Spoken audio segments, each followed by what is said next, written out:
महाभारत के युद्ध में जब कौरव और पांडव आमने सामने खड़े थे, तभी दुर्योधन ने अपने गुरु द्रोणाचार्य के पास जाकर एक महत्वपूर्ण संवाद किया। यह संवाद केवल एक वाक्य नहीं था, बल्कि उसमें उसकी चिंता, रणनीति और मनोवैज्ञानिक चालें छिपी थी। आज हम इस श्लोक को विस्तार से समझेंगे। पश्येताम पांडुपुत्राणाम आचार्य महतीम चमुम व्यूढ़ाम द्रुपदपुत्रेण तव शिष्येण धीमता। अर्थात दुर्योधन द्रोणाचार्य से कहते हैं, आचार्य देखिए, आपके बुद्धिमान शिष्य धृष्टद्युम्न ने किस प्रकार व्यूह रचना करके पांडवों की विशाल सेना को संगठित किया है। यहाँ आचार्य शब्द पर ध्यान दे। दुर्योधन के इस संबोधन में एक गहरा संदेश छिपा है। वह द्रोणाचार्य को याद दिला रहा है कि आप केवल कौरवों के गुरु नहीं हैं, बल्कि पांडवों के भी गुरु हैं। अतः आपका झुकाव किसी भी और नहीं होना चाहिए। लेकिन क्या दुर्योधन वास्तव में यह चाहता था, या फिर एक मनोवैज्ञानिक चाल थी?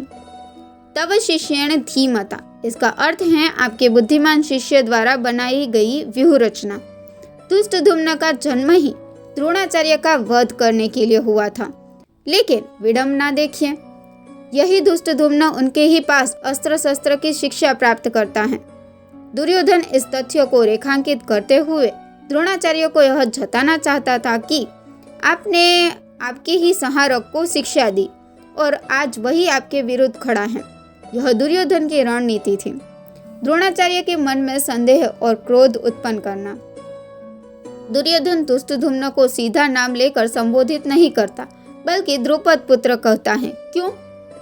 क्योंकि दुर्योधन जानता था कि द्रोणाचार्य और द्रुपद के बीच पुरानी शत्रुता थी। द्रुपद ने विशेष रूप से यज्ञ करवाकर एक पुत्र की प्राप्ति की थी, जिसका उद्देश्य ही द्रोणाचार्य का वध करना था। इसीलिए दुर्योधन द्रोणाचार्य के मन में प्रतिशोध की भावना जगाने के लिए यह शब्द प्रयोग करता है। देखिए, यही द्रुपद का पुत्र आज आपके सामने सेनापति के रूप में खड़ा है। यद्यपि कौरवों के पास 11 अक्षौहिणी सेना थी और पांडवों के पास केवल 7 अक्षौहिणी, फिर भी दुर्योधन पांडवों की सेना को महतीम चमू यानी विशाल सेना कहता है। ऐसा क्यों? इसके 3 कारण हो सकते हैं। व्यूह रचना, पांडवों की सेना संगठित और रणनीतिक रूप से व्यवस्थित थी, जिससे वह अधिक विशाल प्रतीत हो रही थी। एकता, पांडवों की सेना एक मत थी, सभी योद्धा एक ही उद्देश्य से लड़ रहे थे, जिससे उनका मनोबल बहुत ऊंचा था। दुर्योधन की मनोस्थिति, दुर्योधन का मन पहले से ही घबराया हुआ था, उसे यह छोटी सेना भी बड़ी दिखाई दे रही थी। दुर्योधन अपने गुरु से कहता है, इताम पश्य, अर्थात इसे देखिए, अर्थात यह सेना युद्ध के लिए तैयार खड़ी है। हमें इस पर शीघ्र निर्णय लेना होगा कि इसे कैसे पराजित किया जाए। दुर्योधन जानता था कि पांडवों का सेनापति धृष्टद्युम्न द्रोणाचार्य का ही शिष्य है, अतः वह गुरु के मन में यह विचार भरना चाहता था कि आपके लिए इसे हराना कोई मुश्किल काम नहीं है। दुर्योधन के इन शब्दों में केवल सेना का विवरण नहीं था, बल्कि यह एक रणनीति थी। उसने गुरु को याद दिलाया कि वे निष्पक्ष रहें।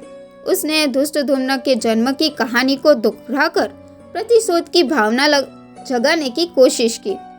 उसने पांडवों की सेना को बड़ा दिखाकर द्रोणाचार्य को सतर्क रहने के लिए प्रेरित किया।